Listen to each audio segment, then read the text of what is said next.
하나님의 말씀 구약성경 출애굽기 23장 14절부터 19절까지 말씀입니다.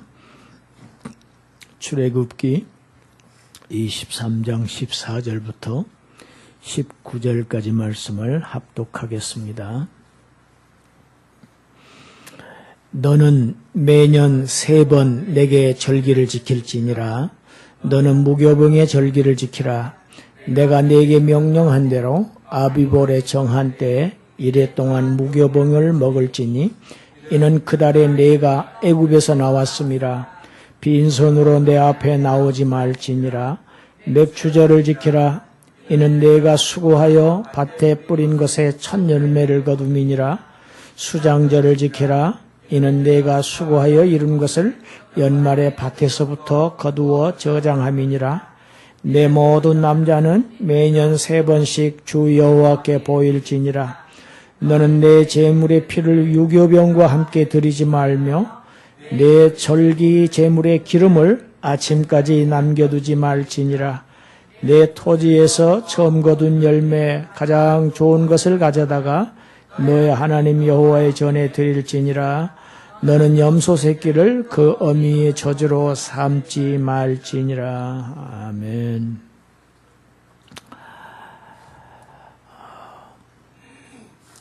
성경 역사 속에서 하나님의 택하신 이스라엘 백성들에게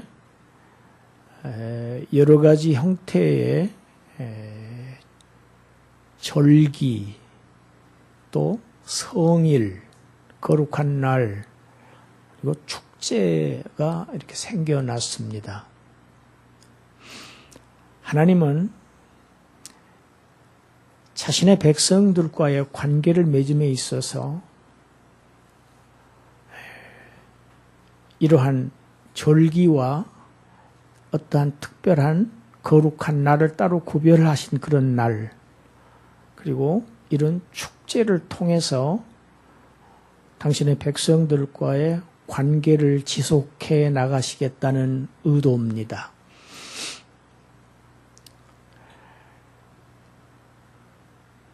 이스라엘의 절기는 크게 3가지로 분류가 됩니다. 첫째 하나는 원력에 의한 절기가 있고, 두 번째는 어떤 특별한 사건, 역사적인 사건들과 관련된 그러한 절기가 있는가 하면은, 세 번째로는 농사절기와 관련된 그러한 절기, 이렇게 3부류로 나눌 수 있습니다. 우리가 알고 있는 원력에 따른 절기로는 제7일 안식일이 있지요. 그리고 제7년이 안식년이 있지요. 그리고 7년을 7번 하고 난 그 다음 되는 제50년의 희년이라는 제도가 또 있습니다. 뿐만 아니라 매달 초 하루, 이를 월삭이라고 했습니다. 월삭이 있고, 그들의 1월 1일은 나팔절이 있습니다. 이제 새로운 해를 하나님께서 주셨다고 나팔을 붑니다. 그리고 7월 10일에는 이스라엘 민족의 모든 죄가 속죄가 되는 대속죄일, 이런 절기가 원력에 의한 절기입니다. 그리고 특별한 사건과 관련된 이런 절기는 이스라엘 백성들이 40여 년 동안 애굽에서 종살이를 했지요. 노예 생활을 했지요. 거기에서 탈출시킨, 꺼내주신 유월절 사건, 그리고 유월절에 이어진 바로 그 다음 날부터 한 주 동안 계속되는 무교절, 그리고 이스라엘 백성들이 외국의 침략에 의해서 성전이 완전히 아주 모독을 당한 사건이 있었습니다. 그건 시리아의 셀류쿠스라고 하는 왕조가 생겼을 때 성전에 와서 아주 이교적인 제물들을 드리고 성전을 모독했습니다. 거기에 반발해서 유다의 마카비라고 하는 사람이 봉기하고 일어납니다. 그래서 많은 거룩한 성도들이, 하나님의 백성들이 일어나서 그 막강한 셀류쿠스 왕조를 격파합니다. 그리고 성전을 거룩하게 다시 회복하는, 그걸 수전절이라고 합니다. 성전을 다시 수축했다 하는 것이죠. 수전절. 그리고 여러분 잘 아시던 모르드게와 그 에스더의 믿음과 용기를 통해서 그 하만이 전 유대인을 몰살하려고 했던 그러한 그 음모로부터 민족을 구원해낸 그 절기를 부림절이라고 합니다. 이런 것은 다 역사적인 사건들과 관련된 절기들입니다. 그리고 오늘 본문과 관련된 농사와 관련된 절기는 첫열매를 거두는 초실절, 그리고 맥추절이라고도 불리는 칠칠절, 그리고 초막절, 장막절이라고도 불리는 수장절, 이런 세 가지의 절기가 농사와 관련된 절기입니다. 출애굽기 20장에는 우리가 잘 아는 십계명이 기록되어 있죠. 하나님의 율법이 시작이 됩니다. 20장부터 23장까지는 하나님의 율법입니다. 그런데 20장은 십계명입니다. 21장부터 23장까지는 소위 시민법이라고 합니다. 시민사회를 이렇게 규율하는 그런 규율들이 기록되어 있습니다. 그러니까 율법의 집약인 셈입니다. 하나님께서 이스라엘 백성들에게 오늘 본문 제목처럼 이 율법을 말씀하시는 그 율법 가운데 지금 매년 연례적으로 반드시 지켜야 할 세 가지 농경에 관한 절기에 대해서 명령하신 내용이 오늘 본문의 내용입니다. 농사와 관련된 절기. 여러분, 영적으로 보면 하나님께서 천지 우주 만물을 다 창조하셨습니다. 이 세계는 하나님의 밭입니다.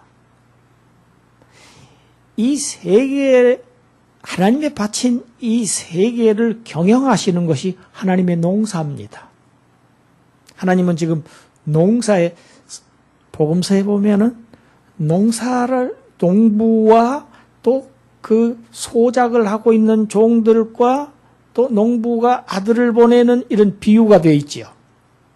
그 비유가 바로 그런 것을 상징합니다. 하나님은 농사를 지금 하십니다.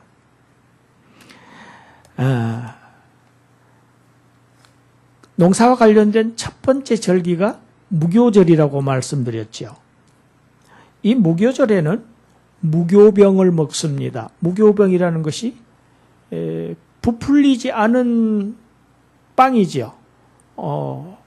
우리말로는 떡이지만 사실은 이스라엘 민족에게는 빵입니다. 빵을 이스트를 누를 넣지 않고 빵을 만들면 딱딱하지요.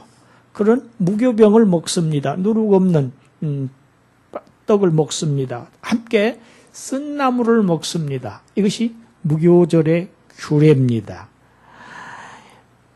이 배경은 이스라엘 백성들이 애굽에서 종살이하던 이스라엘 백성들을 하나님께서 구출해 내시는데 유월절에 어린 양을 죽여서 그 피를 문설주와 임방에 바르고 그 밤에 각자의 집에 앉아서 그 양고기를 가족들이 나누어 먹을 때 전 애굽 땅에서는 장자들이 하나님의 치심을 받아서 다 그 밤에 죽는, 그리고 짐승의 첫 새끼도 다 죽는 이러한 재앙이 임하지요.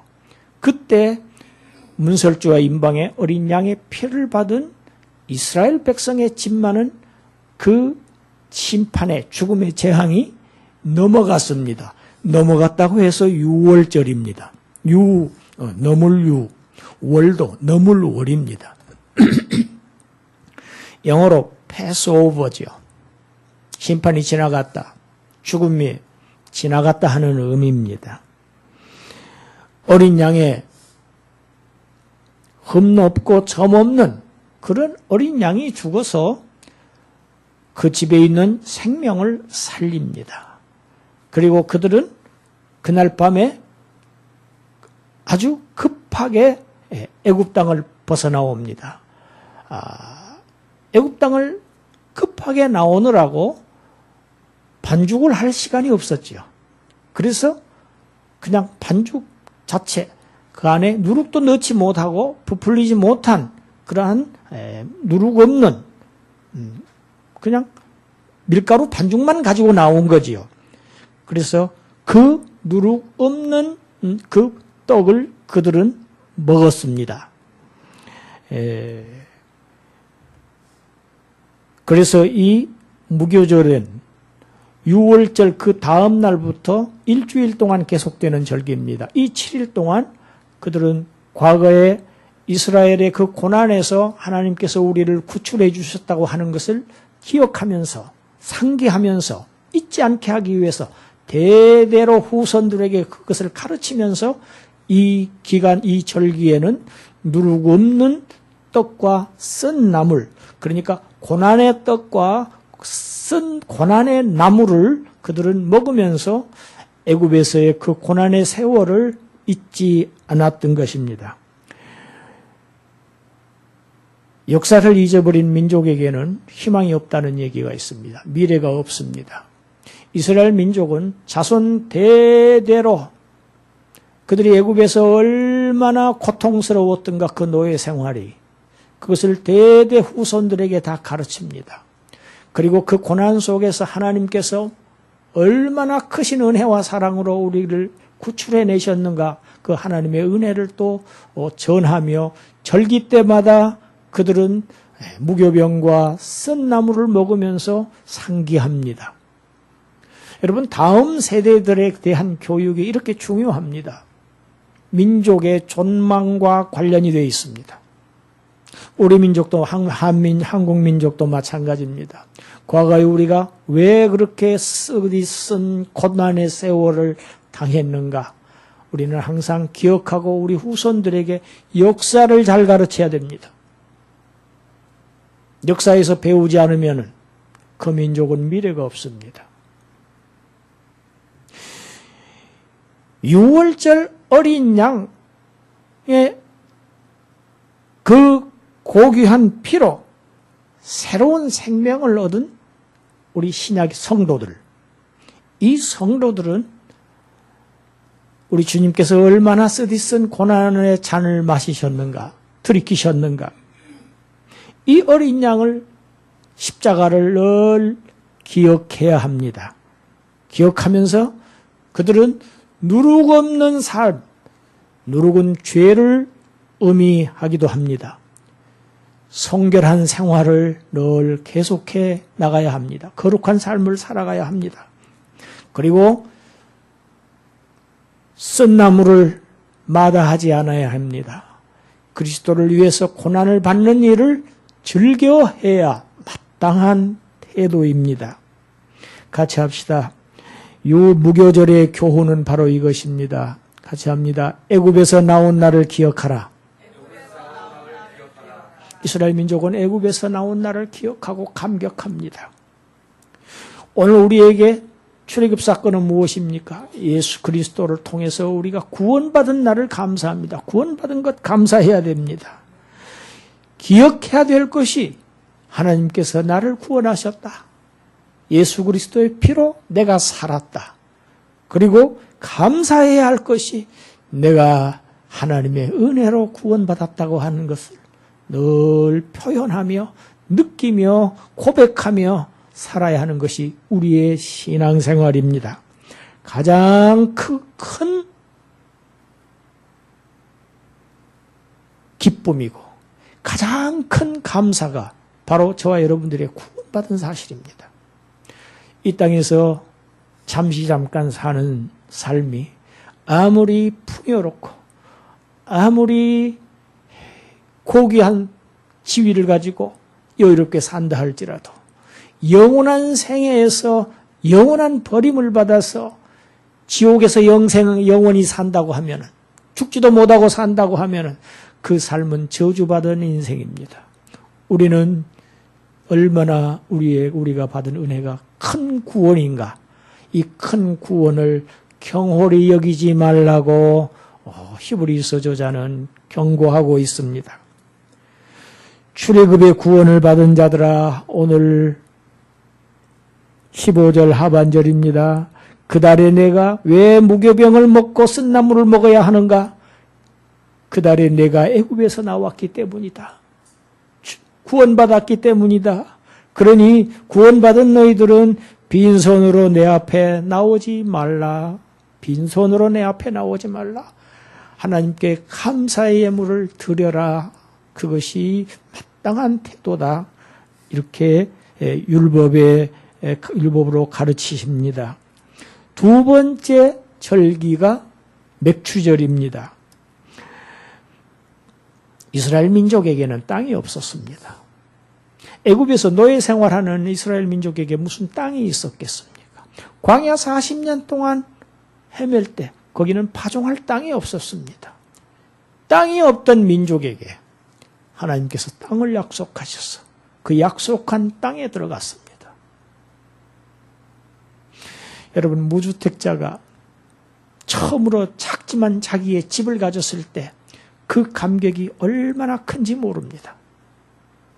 땅이 없던 자들이 자기의 기업이 생겼다는 것을, 이것은 정말로 하나님의 은혜가 아니면 이스라엘 민족에게는 스스로는 도저히 불가능한 일이었습니다. 애굽에서 출애굽 자체도 자신들로서는 불가능한 일이었을 뿐만 아니라 가나안 땅을 얻는 것 역시 하나님의 은혜가 아니면 불가능한 일이었습니다. 이제는 파종할 땅이 생겼습니다. 그래서 그들은 수고하고 땀 흘려서 거기에 열심히 파종했습니다. 파종해서 첫 번째 수확을 거두었습니다. 그 수확을 얻었을 때 여러분 얼마나 기쁨과 그 감격이 컸겠는가 하는 것은 우리가 상상할 수 있습니다. 저는 참 감사하게도 하나님께서 농사를 짓는 경험을 하게 하셨어요. 참 농사의 기쁨은 모든 수고와 모든 어려운 과정을 한순간에 다 잊게 하는 것이 수확의 기쁨입니다. 농사는요, 하늘에서 도와주시지 않으면 농사는 불가능합니다. 저는 농사를 지으면서 뼈저리게 느꼈습니다. 제가 농사 짓는 노는 100% 천수답이었습니다. 산골짜기 천수답이었습니다. 하늘을 바라보지 않으면 지을 수 없는 것이 농사였습니다. 그래서 우리가 작물의 곡물을 먹고 땅에서 나는 모든 소산물을 먹는 것은 하나님의 은혜가 없이는 되지 않는 것이구나 하는 것을 저는 수년 동안 오래도록 체험할 수 있었습니다. 그때는 힘들었지만 지금은 감사합니다. 그 경험을 내게 주신 하나님을 감사합니다. 이스라엘 백성들은 첫 그 소득, 가나안 땅에 들어가서 첫 농사했던 그 첫 수확물로 2개의 떡을 만들었습니다. 만들어서 성전에 가서 하나님께 드렸습니다. 여러분, 이 2개의 떡, 첫 수확물, 처음 수확한 것으로 하나님께 드린, 가장 먼저 드린 이것은 그들의 모든 수확물에 대한 대표를 의미합니다. 모든 것을 대신하는 의미입니다. 여러분, 우리의 11조가 바로 그러한 성격입니다. 여러분, 11조는 신앙입니다. 우리 신앙의 고백입니다. 11조는 10분의 1만 하나님의 것입니다가 아니고 나의 모든 것이, 나의 모든 소득과 나의 모든 나에게 끼쳐주신 건강과 이 생명과 다 하나도 나의 것은 없습니다. 다 하나님께서 주신 것입니다 하는 것을 믿음으로 고백하는 것이 10의 1조입니다. 여러분, 11조는 의무입니다. 11조를 무기명으로 하라 하는 것은 옳지 않습니다. 의무기 때문에 그렇습니다. 하나님을 시험해보라고 하는 말씀은 성경에 한 군데도 없습니다. 그러나 말라기서에 딱 한 군데 있습니다. 하나님께 온전한 11조를 드려서 온전한 11조입니다. 정직한 11조를 드려서 내가 너에게 축복을 하나 안 하나 나를 시험해봐라 하고 하셨습니다. 하나님을 시험해보라고 한 유일한 곳입니다. 11조는 우리의 신앙의 고백이고 내 모든 하나님께서 내게 허락하신 모든 것을 대표하는 대표성을 지닌 것입니다. 땅에서의 모든 수확은 하늘에서 내려주셔야만 가능합니다. 하나님의 은혜의 산물 아닌 것이 단 하나도 없습니다. 땅에 사는 모든 하나님의 지으신 피조물은 다 하늘의 하나님의 축복의 산물로 지금 생존하고 있습니다. 날마다 숨쉬며 그를 힘입어 기동하며 존재하고 있습니다. 우리의 존재의 근원은 하늘입니다. 하나님이십니다. 이것을 시인하라는 것입니다. 그것을 잊지 말라는 것입니다. 그것을 감사하라는 말씀입니다. 하나님께서 때를 따라서 이른 비, 늦은 비를 내려주셔야 살 수 있습니다. 하나님께서 선인과 악인 모두에게, 심지어 불신자에게까지도, 하나님을 거역하는 자들에게까지도 골고루 동일한 햇볕을 내려주십니다. 다 하늘에서 내려주십니다.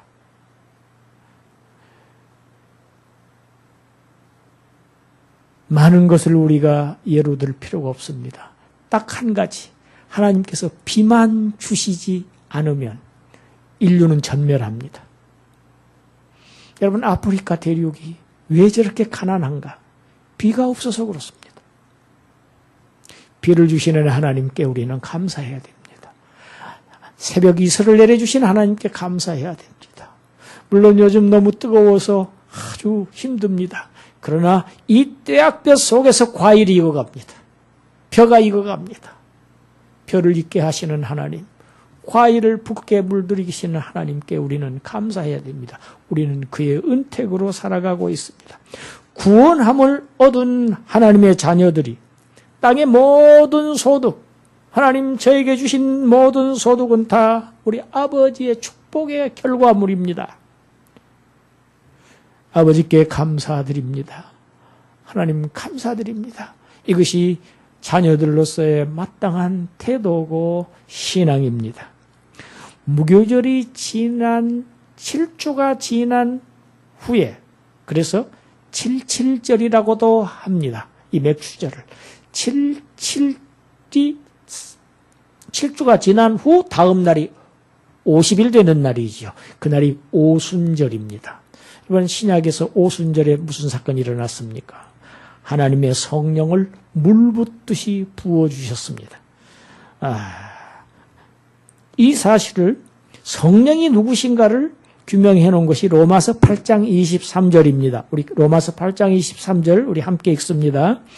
그뿐 아니라 또한 우리 곧 성령의 처음 익은 열매를 받은 우리까지도 속으로 탄식하여 양자될 것 곧 우리 몸의 속량을 기다리느니라. 성령의 처음 익은 열매, 우리 번역본은 이렇게 되어 있지만 성령이 처음 익은 열매라는 뜻입니다. 여러분, 하나님의 자녀들에게 구원을 받은 하나님의 자녀들에게 하나님께서 맨 먼저 주시는 것이 성령을 부어주십니다. 하나님의 자녀들에게 하나님께서 구원의 첫 열매인 성령을 물 붓듯이 부어주십니다. 풍성하게 부어주십니다. 이것을 성령으로 세례를 베푸셨다고 얘기합니다. 세례 요한이 나는 너희에게 물로 세례를 베풀거니와 내 뒤에 오시는 이는 성령으로 너희에게 세례를 베풀 것이다.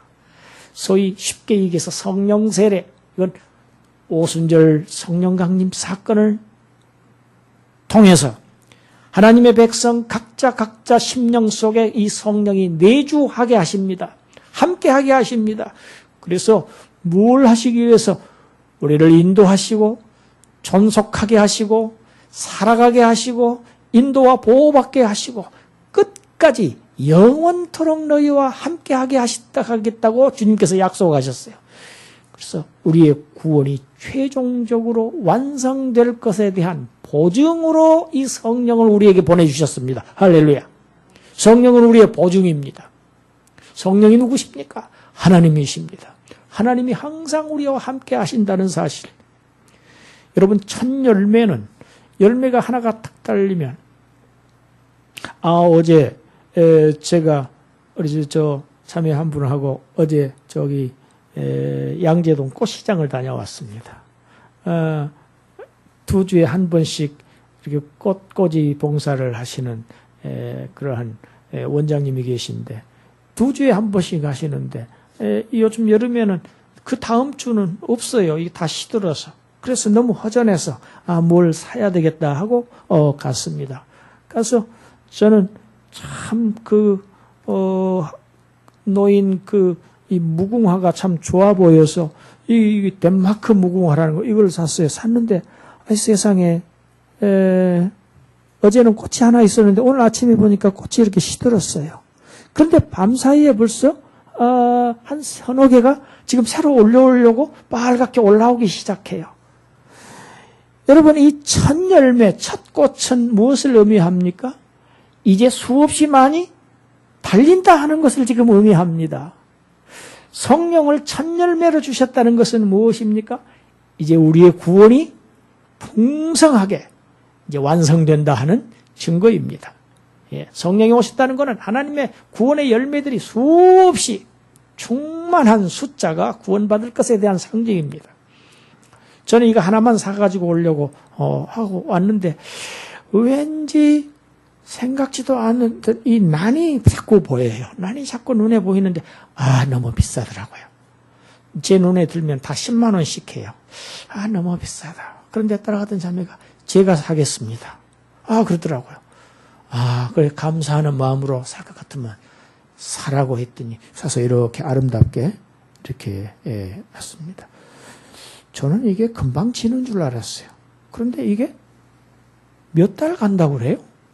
2-3달 간다고 그래요. 두고 볼 일입니다. 과연 그렇게 가는지.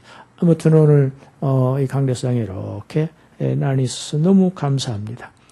이 꽃들도 사람의 수고가 들어갔지만 하나님의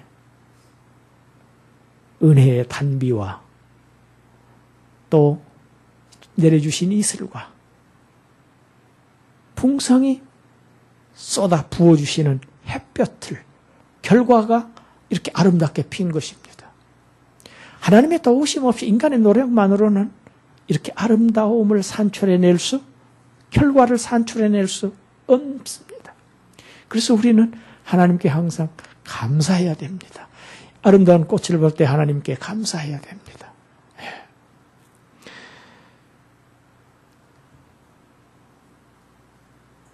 여러분, 로마서 8장 23절을 우리가 잊지 말아야 됩니다. 하나님께서는 우리에게 성령을 보내주셔서 영원토록 우리와 함께 있게 하셨습니다. 하나님이 나와 함께 하신다는 겁니다. 항상 함께 하신다는 겁니다. 언제나 어디서나 영원토록 하나님이 나와 함께 하신다는 사실을 믿고 항상 의식하면서 그걸 느끼면서 그걸 향유하면서 사는 그러한 그리스도인은 여러분 담대합니다. 대담합니다. 항상 감사합니다. 항상 기뻐합니다. 그래서 항상 그 성령으로 말미암아 풍성한 열매가 맺히게 됩니다. 이것을 성령의 열매라고 합니다. 하나님이 나와 함께 하신다. 우리는 이 사실을 잊어서는 안 됩니다. 이걸 잊고 산다는 것은 어마어마한 손실입니다. 하나님이 나와 함께 하시면 못할 일이 없습니다. 이기지 못할, 승리할 수 없는 일이 없습니다. 그런데 왜 실패합니까? 하나님이 함께 하시지 않. 왜 나 혼자 왜 이렇게 외로운가? 왜 이렇게 쓸쓸한가? 왜 나는 항상 혼자야? 왜 사람들이 나를 이렇게 하나? 우리는 나와 함께 하시는 성령님을 우리가 인식하지 못할 때 항상 우리는 외롭고 쓸쓸하고 고독하고 실패하고 넘어집니다. 성령의 처음 익은 열매를 우리는 받았습니다. 받아서 풍성하게 받았습니다. 영원까지 너희와 함께 하게 하겠다 하는 것이 주님의 약속입니다. 마지막 세 번째 농사절기가 수장절입니다. 이 수장절을 다르게도 부르죠. 초막절이라고도 부르고 장막절이라고도 부릅니다. 이때 이스라엘 민족은 집에서 밖으로 나갑니다. 밖으로 저 밖에 들에 나가서 초막을 짓습니다. 왜 초막을 짓는가? 하나님께서 우리를 구원해 내셔서 광야를 행진할 때 우리는 거처할 곳이 없었던, 집이 없었던 민족이었다. 그래서 광야에서 얽히설키 나뭇잎으로 우리가 초막을 짓고 하룻밤을 또 며칠을 우거하다가 그 다음에 또 다시 옮겨서 또 다시 초막을 짓고 살았다.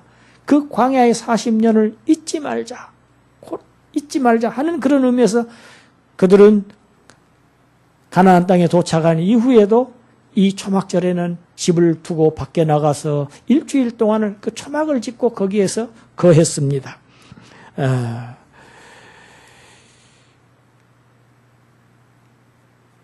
한 해 동안 수고하고 땀 흘려서 얻은 그런 수확물을 이제 수장, 창고에 거두어드리는 절기입니다. 추수물을 이제 모아드리는 추수가 이제 끝나는 마지막 절기입니다. 이것은 영적으로 굉장히 또 중요한 의미가 있습니다.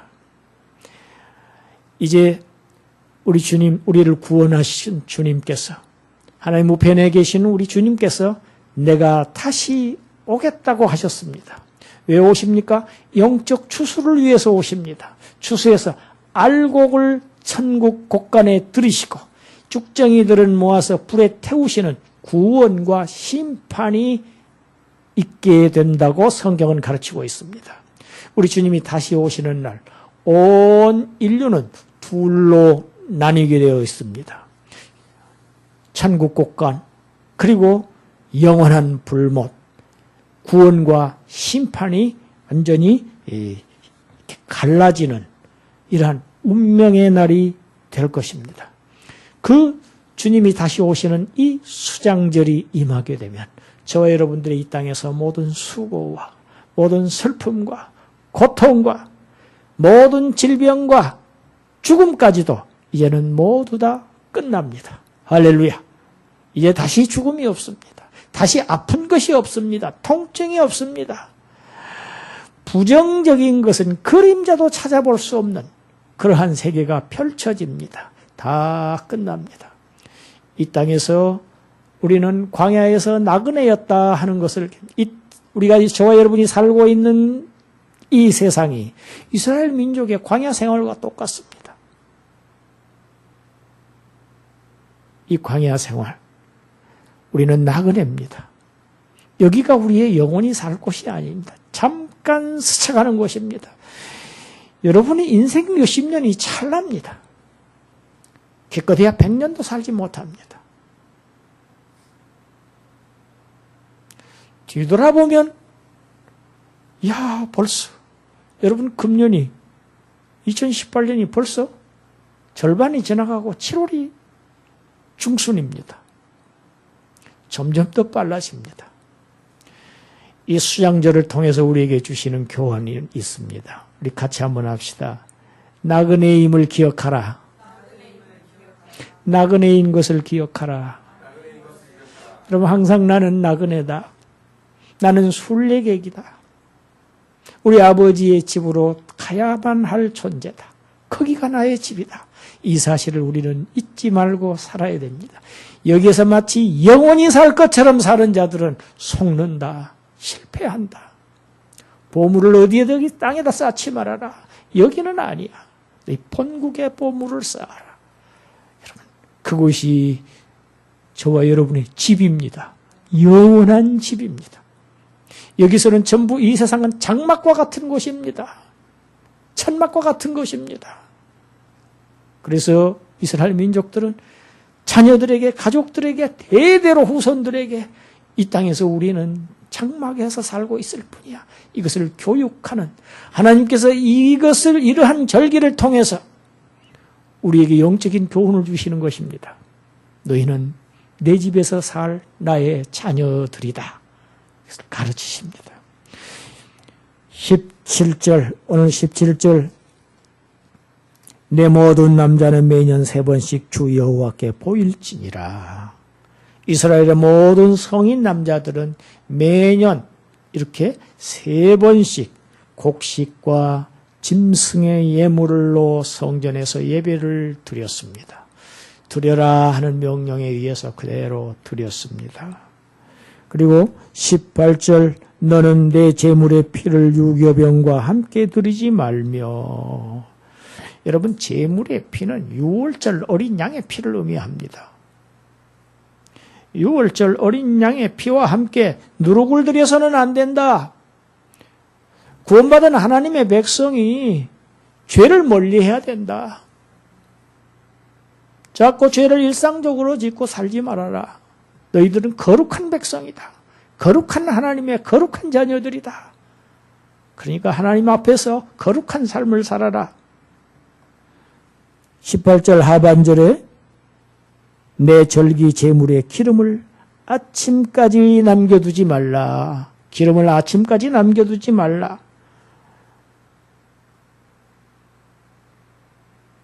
하나님께 드려야 할 예물을 내일 아침에 드리겠습니다. 다음에 드리겠습니다. 형편이 좋아지면 드리겠습니다. 그렇게 하지 말라는 겁니다. 드려야 될 때 드려라는 얘기입니다. 우리는 자신의 편의대로 할 수 있습니다. 그러나 그렇게 하는 것이 아닙니다. 아침까지 미루지 마라. 소홀히 여기지 말아라. 예물 드리는 일을 가볍게 여기지 말아라. 그것은 너에게 베푸신 하나님의 은혜를 경멸하는 것이다. 지금 이러한 교훈이 담겨있는 말씀입니다. 19절, 내 토지에, 19절 우리 같이 한번 읽습니다. 시작. 내 토지에서 처음 거둔 열매에 가장 좋은 것을 가져다가, 본문이 없습니까? 19절 같이 읽습니다. 시작. 내 토지에서 처음 거둔 열매에 가장 좋은 것을 가져다가 너희 하나님 여호와의 전에 드릴지니라.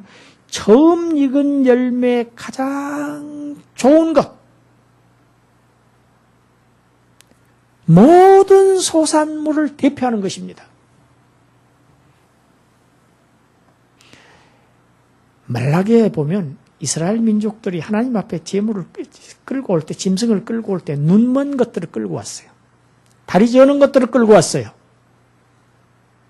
하나님께서 저주를 퍼부으십니다. 너희 왕에게 가서 그것을 갖다 주어 봐라. 받는가? 너희들이 나를 지금 누구라고 보고 있느냐? 왕들에게도 그런 것을 갖다 주지 아니할진대. 하나님의 나에게 그것을 가져오다니. 하나님이 노발대발하시는 대목이 말라기서에 나옵니다. 내가 똥을 너희의 얼굴에 발라버리겠다. 이렇게까지 말씀하십니다. 과격하게 말씀하십니다. 너희가 나의 것을 도둑질하였다. 여러분, 우리에게 있는 모든 것이 하나님의 것입니다.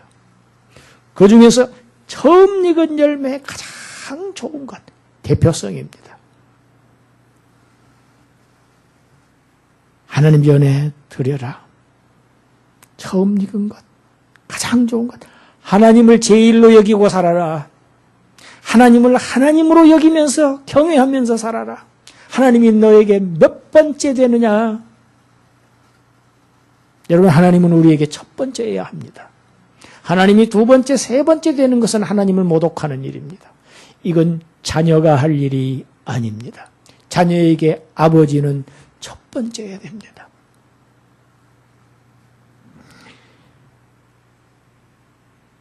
이렇게 여기고 사는 것이 하나님 아버지로부터 하늘의 영적인 축복과 이 땅에서의 축복을 풍성하게 받는 비결입니다. 마지막에 염소 새끼를 어미의 저주로 삼지 말라. 이스라엘 백성은 가나안 땅에 들어갔지요. 그 가나안 그 주변에 있는 그 가나안 족속들은 풍성한 수확을 주세요 하고 제사를 지냈습니다. 이게 풍요제를 지냈습니다. 그 풍요제의 의식 중에서 이 염소의 젖으로 염소 새끼를 삶아서 먹었습니다. 말이 됩니까? 여러분, 어미의 젖은 어린 새끼를 살리는 아주 생명의 근원이 되는 것입니다. 그런데 그 젖으로 오히려 거꾸로 새끼를 죽이는, 생명을 죽이는 일을 하는 것이 이민족들의 풍요제 의식이었습니다. 잔인한 의식이죠. 너희 가나안 땅에 들어가서 살면서 그걸 본받지 말아라. 그런 일을 하면 안 된다. 생명을 존중해라. 생명을 존중해라. 여러분, 율법의 근본 정신입니다. 율법의 근본 정신은 일상의 삶 속에서도 사랑과 긍휼을 베풀고 살라고 하는 것이 하나님의 율법입니다.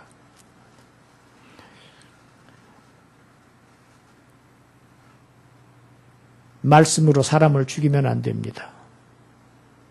생명의 말씀으로 사람을 죽이면 안 돼요. 그런 행위는 염소의 어미의 젖으로 어린 새끼를 삶는 일과 같다고 할 수 있습니다. 살리는 일을 해야 됩니다.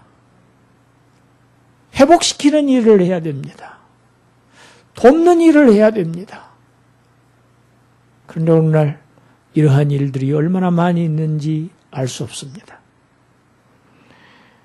새 절기, 이 땅에서 하나님께서 하나님의 은혜를 주시는 것을 이 절 땅의 일을 통해서 농사 절기를 가지고 우리를 교훈하십니다. 하나님의 백성에 대한 하나님의 어떻게 그들을 양육하시고 그들을 살게 하시고 인도 보호하시는가, 이것을 상기시키는 일입니다. 동시에 이 새 절기는 하나님께서 그의 자녀들에게 하늘의 영적 축복, 하늘의 영적인 은혜를 얼마나 풍성하게 내려주시는 것을 보여주시는 절기입니다. 담고 있는 것입니다. 요약합니다. 유교절, 무교절은 어린 양 예수 그리스도를 너희에게 보내주셔서 예수 그리스도의 초림 사건을 얘기합니다. 예수 그리스도 아들을 보내서 너를 출애굽시켰다. 그것을 잊지 말아라. 구원을 잊지 말았다. 내가 내 아들을 보내서 너희를 구원하였다. 이것이 유월절과 무교절의 교훈입니다. 두 번째, 맥추절은 구원의 첫 열매인 성령을 너희에게 구원의 보증으로 보내주었다. 그래서 영원토록 너희와 함께하게 하신다 하는 영적 의미를 담고 있습니다. 수장절은 이제 재림나팔이 울려 퍼질 때 내가 너희를 천국 창고로 모아서 드리겠다 하는 하나님의 축복의 말씀을 절기로 표현한 것입니다. 우리 데살로니가전서 5장 16절 18절 잘하는 말씀 우리 한번 읽고 마칩니다. 항상 기뻐하라. 쉬지 말고 기도하라. 범사에 감사하라. 이것이 그리스도 예수 안에서 너희를 향하신 하나님의 뜻이니라. 할렐루야. 구원을 기뻐하고 하나님께 항상 기도하며 감사하시는 그러한 여러분 되시기를 주님의 이름으로 축원합니다. 하나님 감사합니다. 미련한 저희들을 이러한 모든 절기를 통해서 역사적인 사건들을 통해서 우리에게 교훈하신 하나님의 교훈을 저희들이 받습니다. 우리를 구원하시려고 예수 그리스도를 보내셨고 성령님을 또 성령 하나님을 우리에게 보내시고 마지막에 우리를 천국 창고에 들이시는 이 놀라운 이 은혜를 이 세 절기를 통해서 절기를 비유로 해서 우리에게 감사하게 하심으로 이 축복을 우리에게 허락하신 것을 늘 잊지 말고 기억하라고 하신 것 주님 기억하며 감사하는 저희들 되게 하여 주시옵소서. 예수님 이름으로 기도드리옵나이다. 아멘.